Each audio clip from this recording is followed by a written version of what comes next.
যে অ্যাডভোকেট হইলো তার কাছে আইনগতভাবে মানুষ সমাধান চায়, সেই পাখি সেখানে আমার একটা ভাইয়ের মামলা একটা জামিন করতে গিয়ে সেটা সে আমার কাছে 70,000 টাকা নিয়ে গেল, আরো 2,20,000 টাকা দাবি করে আবার সেই দাবিগুলা দিয়ে সে আমার কাছে উকিল নোটিশ পাঠায়।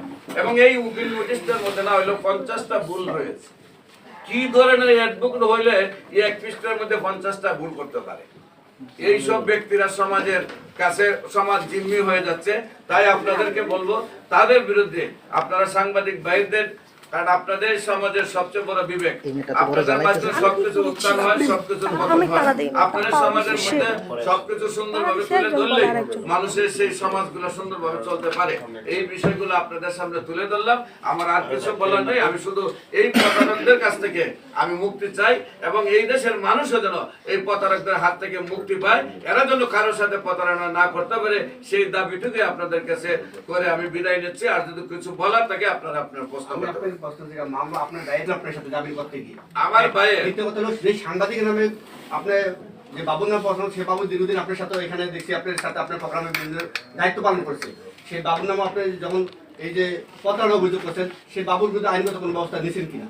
আমার ভাইয়ের যখন আপনি মিনিস্টার ফিস কোম্পানিতে চাকরি করত, সে বাংলাদেশ থেকে ইউরোপে আছে, সে যখন মিনিস্টার ফিস কোম্পানিতে চাকরি ছেড়ে দেয় 2বার অডিট করে তাদেরকে সম্পূর্ণ বুঝাই দিয়েছে। 1 বছর পরে ওরা আমাদের কাছে দিল যে আমার ভাইয়ের কাছে টাকা পায়।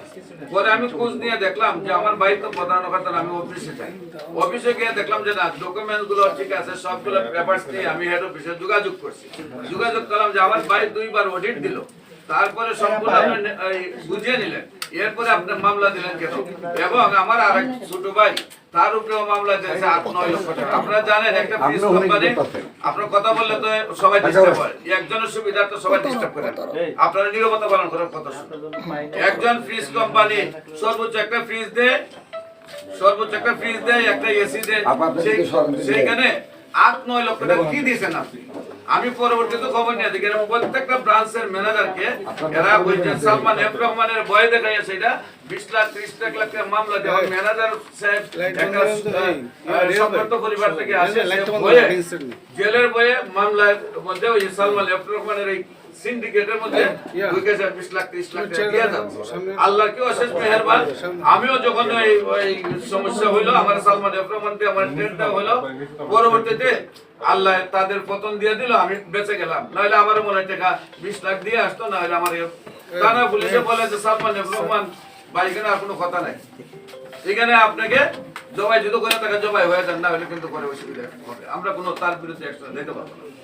যাই হোক, আল্লাহ তাদেরকে পতন দিয়ে দিছে। সেইখানে আমি ওই মামলাটার জামিনের জন্য গেছি এবং আপনারা জানেন যে ওই মামলাগুলো চেক মামলা হলো সম্পূর্ণ বেলেবল মামলা। একটা বেলেবল মামলা জামিন করতে সর্বোচ্চ 2,000-3,000 টাকা লাগে। সেইখানে সে 70,000 টাকা আমাকে কোর্টে নিয়ে এর আগে বলতে ভাই টাকা লাগবে না, আপনারটা আমি ফ্রি করে দেবো, আপনি আমার সংগঠন নেতা, সে আমি আপনার কর্মী, আমি আপনারটা ফ্রি করে দেবো। তো যে স্বাভাবিক আমার দলে আমি ইসলামী ছাত্র সেনা কেন্দ্রীয় সভাপতি ছিলাম, এখন যুব সেনা কেন্দ্রীয় সিনিয়র সভাপতি, আমার দলের মামলাগুলো আমার দলের নেতা কর্মীরা ফ্রি করে দেয়।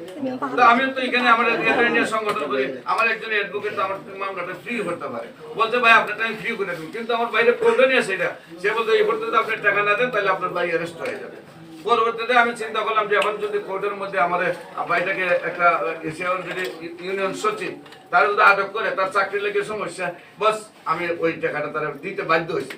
পরবর্তীতে যখন আমি বলছি যে ভাই আপনার মামলা দেখার দরকার নাই, আমার মামলা নিয়ে আমি বুঝবো, এরপরে তার প্রতারণা শুরু হয়ে গেছে। তারা আমি 2,20,000 টাকা দিতে হবে, আর নাহলে আমার বিরুদ্ধে অ্যাকশন নেবে, আমি কিভাবে পল্টনে ডাক্তারি করে দেখবে। এবং আমাকে অসংখ্য ফেসবুক, ইউটিউব, গুগলে আমরা সংরক্ষণ রাখছি যে সে আমাকে যে হুমকিগুলা দিচ্ছে, আমি ডাক্তারি করতে পারবো না, আমার এইখানে ডাক্তারি করতে দিবে না, আমি কিভাবে ঢাকার শহরে তাকে দেখবো, না হলে টাকা তারা 2,20,000 টাকা দিতে হবে। লাস্টে আমার উকিল নোটিশই পাঠাইছে 2,20,000 টাকা, সেই পরে আমি আপনাদের শরণাপন্ন হই। আর বিশেষ করে আপনার যেটা হলো সুজিত বাবু কালকে পত্রিকাতে নিউজটা বার করছে, কি লেখছে, ডিগ্রি নাই তবু ক্যান্সার বিশেষজ্ঞ। আমার কোনো ডিগ্রি নাই, না আচ্ছা এর ভিতরে আমার একটা প্রশ্ন